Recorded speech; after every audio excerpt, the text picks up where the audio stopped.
Welcome to our channel. இன்னைக்கு இந்த வீடியோவில் எதை பற்றி பார்க்க போகிறோம் அப்படின்னா, விவோலேருந்து லான்ச் ஆயிருக்க விவோ T4 ஃபோனோட ஃபுல் டீட்டெயிலான ரிவ்யூ தான் இந்த வீடியோவில் பார்க்க போகிறோம். வீடியோக்குள்ளே போகலாம். அண்ட் வீடியோக்குள்ளே போகிறதுக்கு முன்னாடி ஒரு இம்பார்ட்டன்டான விஷயம் எப்பவும் சொல்கிறது தான், நிறைய பேர் சப்ஸ்கிரைப் பண்ணாமல் பார்க்குறீங்க. சப்ஸ்கிரைப் பண்ணி பார்த்தீங்க அப்படின்னா இந்த சேனலில் க்ரோ பண்ணுறது கொஞ்சம் யூஸ்ஃபுல்லாக இருக்கும். ஃபஸ்ட்டு அன்பாக்சிங்லேருந்து பார்க்கலாம். பாக்ஸ்க்குள்ளே ஒரு ஃபோன் இருக்குது அண்ட் கேஸுமே கொடுத்துருக்காங்க, ஒரு சார்ஜர் இருக்குது and type A to type C cable இருக்குது அண்ட் ஒரு சிம் டூலுமே கொடுத்துருக்காங்க. அண்ட் இதை பற்றி டீட்டெயிலாக பார்க்குறதுக்கு முன்னாடி இம்பார்ட்டான விஷயம் சொல்லிடுறேன். இந்த ஃபோனும் ஐக்கோட செட்டனும் சேம் ஃபோன் தான். பேக் பேனல் அப்புறம் அந்த விவோன்னு டெக்ஸ்ட்டுக்கு பதிலாக அங்கே ஐக்கூன் டெக்ஸ்ட் இருக்கும், வேறு எந்த சேஞ்சுமே கிடையாது. ஸோ இது எதுக்கு சொல்கிறேன் அப்படின்னா, ஐக்கூ செட்டனில் என்ன சொன்னோம் அதே தான் மாறாமல் அப்படியே இந்த வீடியோவில் சொல்ல போகிறேன். ஸோ நீங்கள் ஐக்கூ செட்டன் வீடியோ பார்த்துருந்தீங்க அப்படின்னா இந்த வீடியோ ஸ்கிப் பண்ணிக்கலாம். ஸோ நீங்கள் T4 தான் வாங்க போகிறீங்க அப்படின்னு நினச்சிங்க அப்படின்னா வேணா பாருங்கள். So first build and design பார்த்தோம் அப்படின்னா, அந்த ஃபோன் கொஞ்சம் மேட் ஃபினிஷில் இருக்கும், பட் இது வந்து கிளாசி ஃபினிஷில் இருக்குது.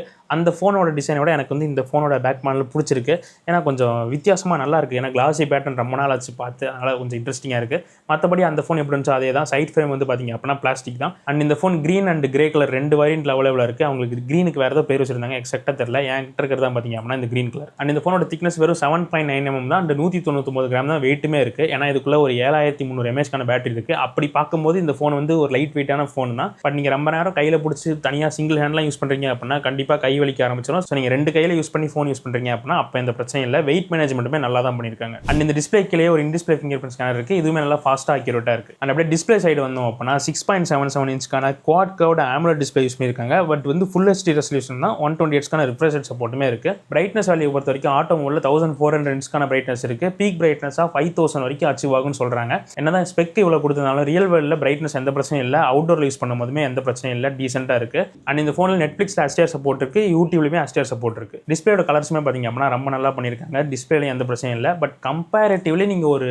இந்த பட்ஜெட்டில் இருக்க மற்ற ஃபோன்ஸ் எடுத்துக்கிட்டீங்க அப்படின்னா, இந்த நத்திங்கோட 3A ஃபோன், இந்த H60 ஃபியூஷன் இதெல்லாம் எடுத்துக்கிட்டிங்க அப்படின்னா அதில் பெட்டரான கொஞ்சம் டிஸ்பிளே கிடைக்குது. ஏன்னா அதில் 1.5K டிஸ்பிளே இருக்கனால கொஞ்சம் பெட்டராக இருக்க மாதிரி ஃபீல் ஆகும். ரொம்பலாம் கிடையாது, ஒரு 5% பார்த்தீங்க அப்படின்னா அது கொஞ்சம் டவுனாக இருக்கும்னு வச்சுக்கோங்க. இதெல்லாம் பார்த்தீங்க அப்படின்னா பிரச்சனை இல்லை. ஸ்பீக்கரில் தான் பிரச்சனை.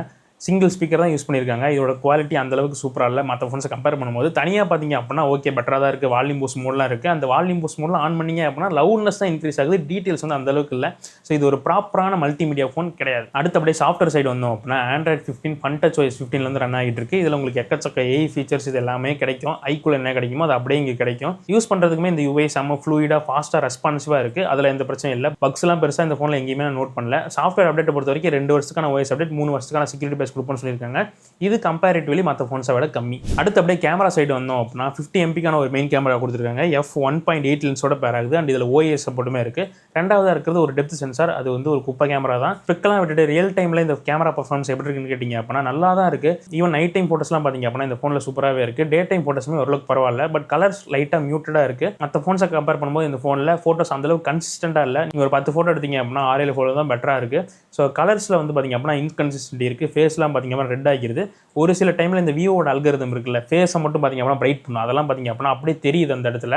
இதெல்லாம் தான் பார்த்தீங்க அப்படின்னா இந்த ஃபோனில் பிரச்சனை. ஸோ நீங்கள் தனியாக இந்த ஃபோனை பார்க்கும்போது கேமரா பர்ஃபார்மன்ஸ் நல்லா தான் இருக்குது. பட் கம்பேரிட்டிவ்லி நீங்கள் எந்த ஃபோனோட வச்சு பார்த்தீங்க அப்படின்னாலும் இதோட பர்ஃபார்மன்ஸ் கொஞ்சம் டல்லாக தான் இருக்கும். பட் லோ லைட்டில் இதோட பர்ஃபார்மன்ஸ் நல்லாவே இம்ப்ரூவ் பண்ணியிருக்காங்க. அண்ட் வீடியோஸை பொறுத்த வரைக்கும் 4K 30fps சப்போர்ட் இருக்குது. லைட்டாக ஜிட்டர்ஸ் இருக்க தான் செய்யுது. ரொம்ப ஒன்றும் சூப்பரான வீடியோ குவாலிட்டிலாம் இல்லை, ஆவரேஜான வீடியோ குவாலிட்டி தான். ஸோ இந்த வீடியோ பார்த்தீங்க அப்படின்னா 4K 60fps ஷூட் பண்ணிருக்கேன். இதில் ஸ்டெபிலைசேஷன் நல்லா இருக்குது. கலர்ஸுமே ஓரளவுக்கு பரவாயில்ல. பட் லைட்டாக மியூட்டடாக இருக்க மாதிரி இருக்குது. இப்போ அப்படியே என் ஃபேஸை காட்டுறேன். இப்போ எப்படி எக்ஸ்போஷர்லாம் இருக்குன்னு பாருங்கள்.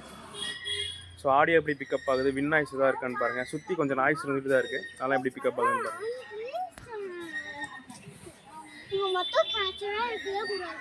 ஃபோக்கஸிங்கும் பார்த்தீங்க அப்படின்னா நல்லா ஃபாஸ்ட்டாக இருக்குது. செல்ஃபி கேமராக்கு 32 MP ஒரு சென்சார் வந்து யூஸ் பண்ணியிருக்காங்க. f2.2 லென்ஸோட பேர் ஆகுது. செல்ஃபிஸ் ஓரளவுக்கு பரவாயில்ல, டீசெண்டாக இருக்குது. பட் ஸ்கின்னை வந்து பார்த்தீங்க அப்படின்னா ரொம்ப ஸ்மூத் பண்ணுது. டீட்டெயில்ஸ் அந்தளவுக்கு பெருசாக இல்லை. இதுலேயுமே பார்த்தீங்க அப்படின்னா ஃபோட்டோஸ் கொஞ்சம் இன்கன்சிஸ்டண்ட்டாக தான் இருக்குது. எட்ஜ் டிடெக்ஷனுமே பார்த்தீங்க அப்படின்னா போர்ட்ரேட் ஃபோட்டோஸில் அந்தளவுக்கு ஒன்றும் சூப்பராக இல்லை. அண்ட் இந்த செல்ஃபி கேமரா யூஸ் பண்ணி உங்களால் 4K 30fps ஷூட் பண்ணிக்க முடியும். இதோட குவாலிட்டியுமே ஆவரேஜ் தான். ஸோ நீங்கள் கண்டென்ட் கிரியேட்டராக இருக்கீங்க, வீடியோஸ்லாம் எடுப்பீங்க அதிகமாக அப்படின்னா இந்த ஃபோனை பக்கம் போகாதீங்க. நிறைய பெட்டரான ஃபோன்ஸ் இருக்குது. இந்த வீடியோ பார்த்தீங்க அப்படின்னா 4K 30fps ஷூட் பண்ணிருக்கேன் செல்ஃபியில். ஸோ இதில் ஆடியோ வீடியோ எப்படி இருக்குன்னு பாருங்கள். பட் ஃபுட்டேஜ் அந்தளவுக்கு ஸ்டேபிளாக இல்லை, மியூட்டடான கலர்ஸோடு தான் இருக்குது. ஸோ சும்மா கேஷுவலாக வீடியோ எடுக்கிறீங்க அப்படின்னா ஓகே. பட் இன்டென்ஸாக கண்டென்ட் கிரியேட்லாம் பண்ண போகிறீங்க அப்படின்னா வேலைக்கு ஆகாது.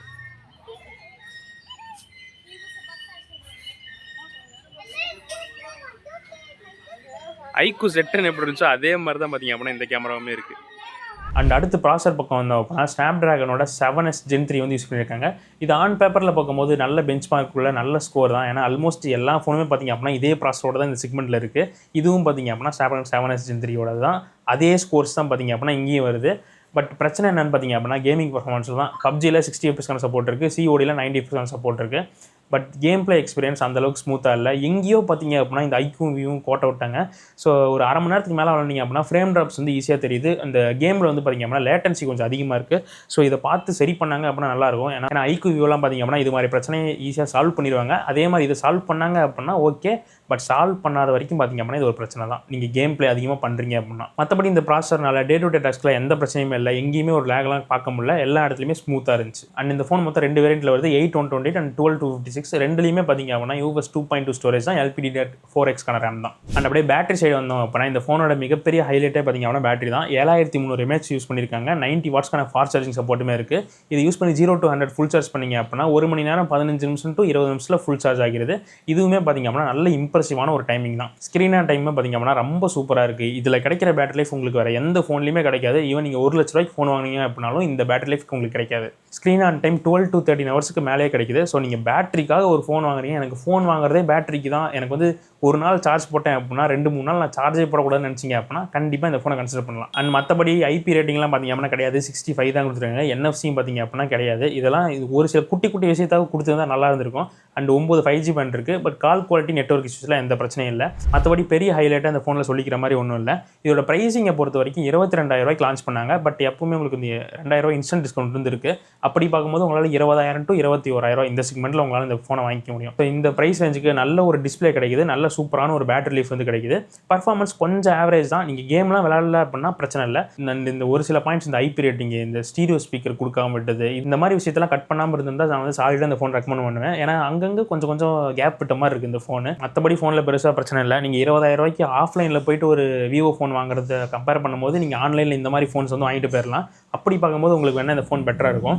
மற்றபடி ஆன் பேக்கரில் ஸ்பெக் வைஸ் பார்த்திங்க அப்படின்னா எனக்கு இன்னும் சூப்பரான ஒரு கேமராஸ் வேணும், இதை விட இன்னும் நல்ல டிஸ்பிளே வேணும், இதை விட இன்னும் நல்ல ஸ்பீக்கர்ஸ் வேணும் அப்படின்னா இந்த மோட்டோ H60 ஃபியூஷன் இந்த ஃபோன்ஸ்லாம் பார்த்திங்க அப்படின்னா அது ஓவரால் கவர் பண்ணும். பட் இந்த ஃபோனை கம்பேர் பண்ணும்போது அதில் பேட்டரி லைஃப் கொஞ்சம் கம்மியாக தான் இருக்கும். ஸோ இவ்வளோ தான் பார்த்திங்க அப்படின்னா என்னோட ஒப்பீனியன். இதை பற்றி நீங்கள் என்ன நினைக்கிறீங்க அப்படின்னு கமெண்ட்ஸ் சொல்லுங்கள். அடுத்த வீடியோவில் பார்க்கலாம்.